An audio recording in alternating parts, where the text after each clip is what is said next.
দেখো মা, দেখো তোমার মেয়েকে কত সুন্দর লাগছে। ছেড়ে দিন, আমার যে খুব বড় বিপদ হয়ে যাবে।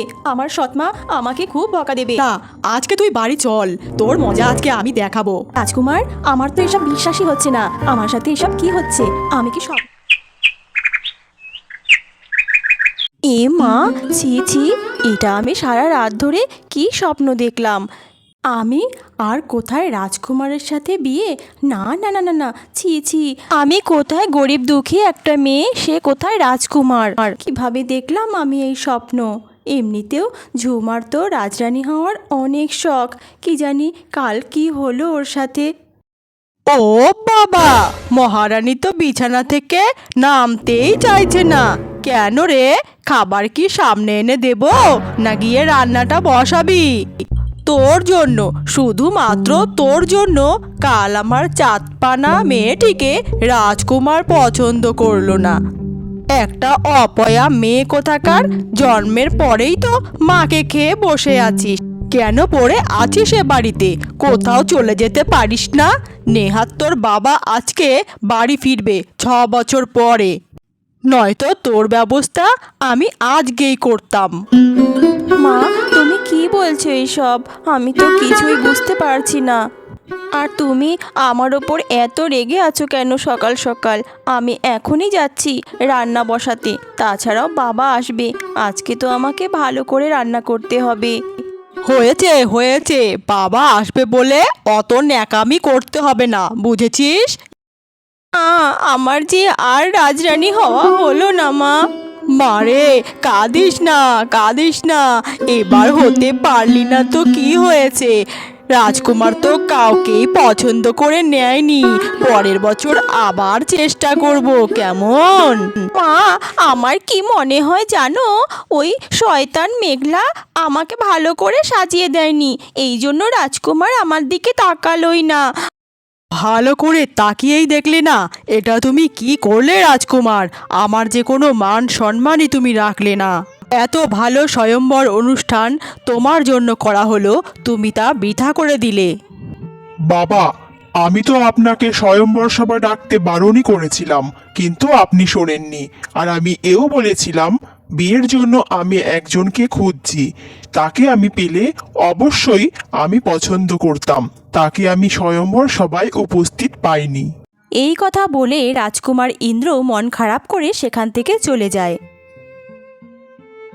এ কি হলো বলো তো মন্ত্রী?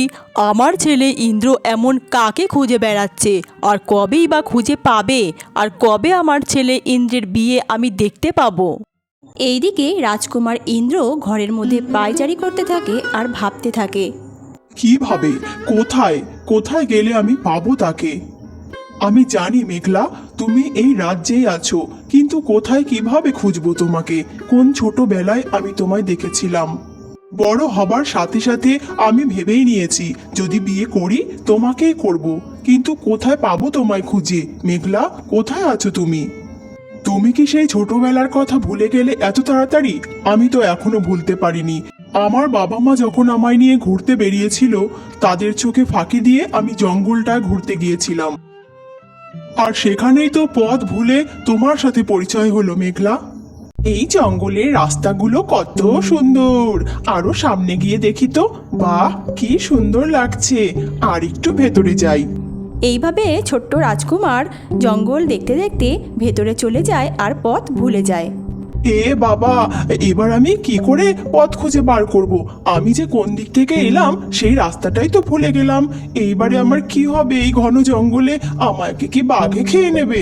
সেই জঙ্গলেই ছোট্ট মেঘলা কাঠকুড়াতে এসে বসে বসে কান্না করছিল, আর তা দেখে ছোট্ট রাজকুমার একটু মনে সাহস পায় আর তার কাছে এগিয়ে আসে।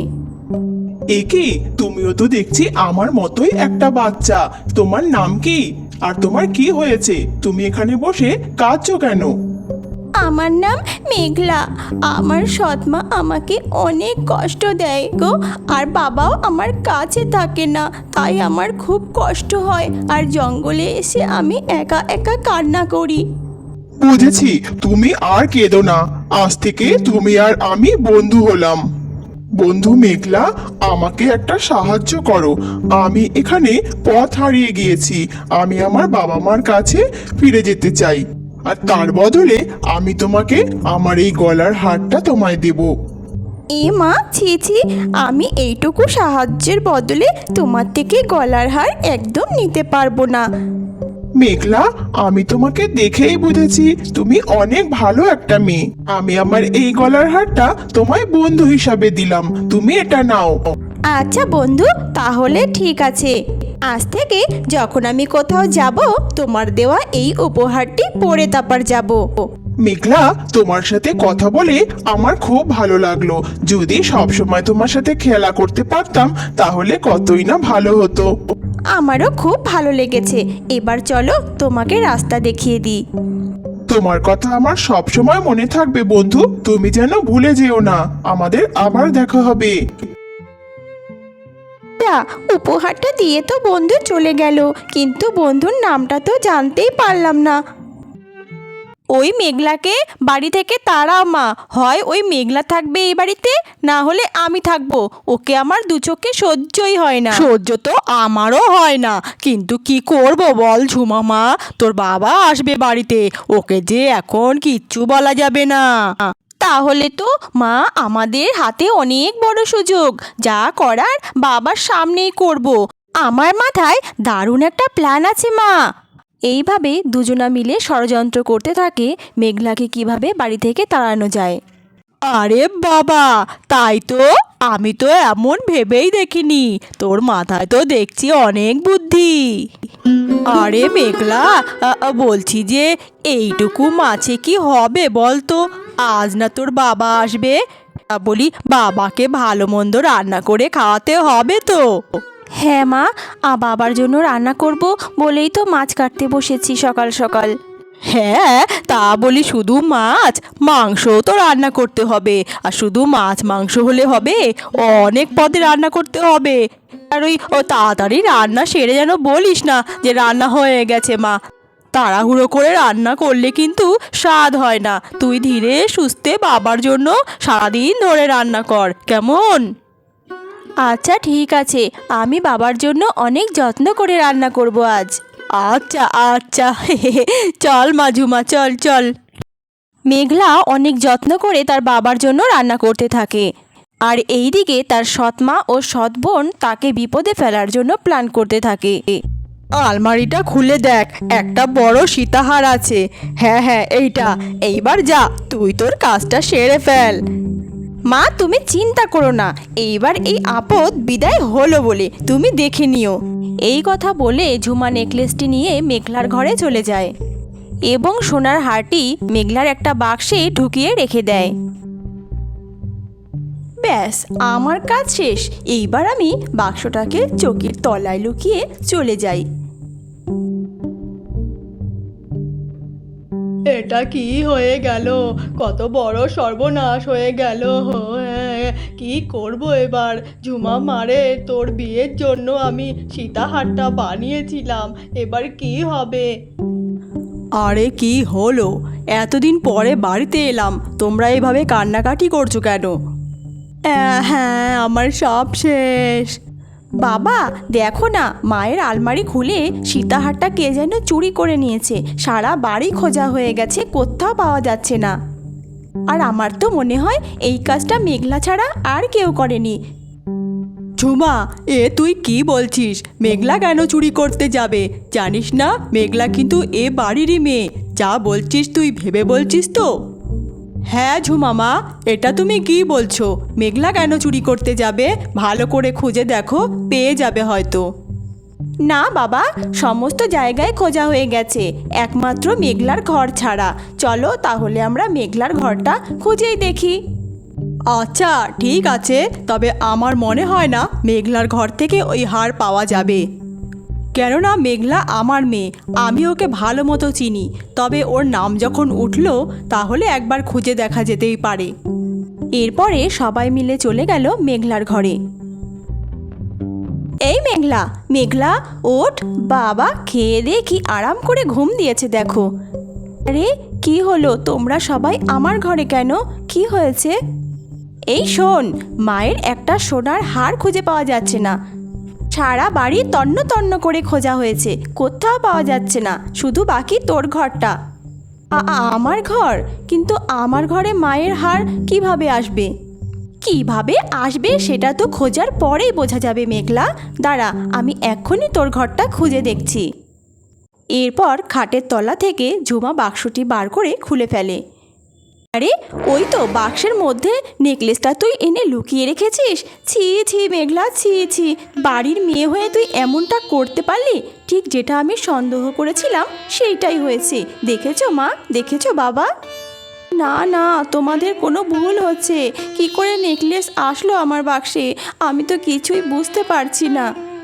থাক থাক, আরও তো ন্যাকা সাজতে হবে না মেঘলা, যা বোঝার তা আমরা বুঝে গেছি। ছি মেঘলা, ছি, এটা তুই কি করলি?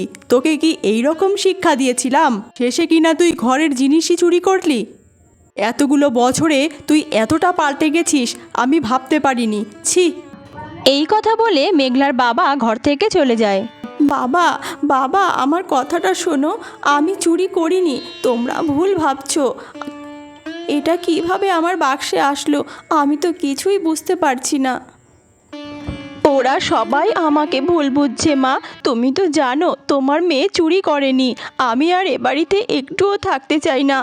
আমি জানি না এই বাক্সে গয়নাটা কিভাবে আসলো। মেঘলা বাক্সের দিকে তাকাতেই সে দেখতে পেল তার ছোটবেলায় দেওয়া বন্ধুর সেই গলার হারটি। আরে এইটা তো সেই হারটি ছোটবেলায় আমার এক বন্ধু আমায় দিয়েছিল, যার নাম আমি জানতেই পারিনি। আর আমি তাকে কথাও দিয়েছিলাম কোথাও গেলে এই হারটা আমি পরে যাব। এই কথা বলে মেঘলা গলার হারটি পরে নেয় এবং অনেক দুঃখ পেয়ে বাড়ি ছেড়ে বার হয়ে যায়।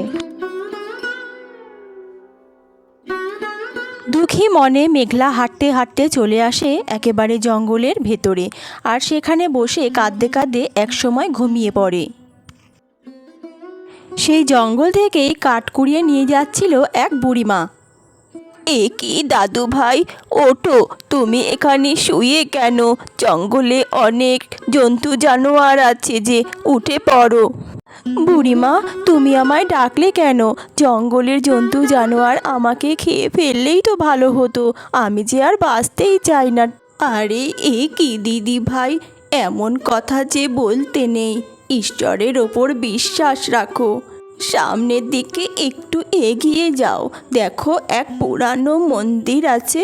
ওইখানে ভগবানের কাছে তোমার মনের কথা বলো, সব ঠিক করে দেবে ভগবান।